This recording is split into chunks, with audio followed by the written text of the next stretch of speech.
আসসালামু আলাইকুম এভরিওয়ান। টেকশর্টসের পক্ষ থেকে আমি ইব্রাহিম।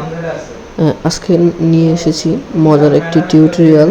সেটা হচ্ছে আমরা কিভাবে এক ক্লিকে শাটডাউন করতে পারি, বা শর্টকাট কি এর মাধ্যমে আমি আমার প্রিয় কম্পিউটারটা বা ল্যাপটপকে শাটডাউন করতে পারি। তাহলে লেটস সি, দেখা যাক, চলেন। সো গাইস, চলে আসলাম আমার পিসি স্ক্রিনে, আপনারা দেখতে পাচ্ছেন। এখন আমরা শর্টকাট কি ইউজ করব। শর্টকাটে গিয়ে এখানে আমাদের কাঙ্ক্ষিত কমান্ডটি দিব, শাটডাউন স্পেস, এটা কি বলে, মাইনাস চিহ্ন বা যাই হোক, টি স্পেস মাইনাস চিহ্ন এস স্পেস অন। এরপরে আমরা ব্রাউজ করব, নেক্সট। এরপর আমাদের কিটি ক্রিয়েট হয়ে গেছে। এখন আমরা প্রপার্টিসে গিয়ে আইকনটা দিয়ে দিব।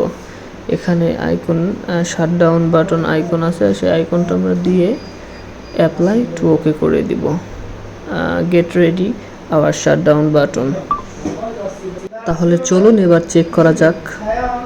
আমি ফোন দিয়ে এটা ভিডিও করেছি আসলে চেক করার জন্য। আমরা এখন যখন শাটডাউন বাটনে ক্লিক করব, তখনই সাথে সাথে পিসিটা একটা মেসেজ দিয়ে শাটডাউন হয়ে যাবে। তো আমরা এটা জরুরি অবস্থায় সবসময় ইউজ করি। Thank you very much.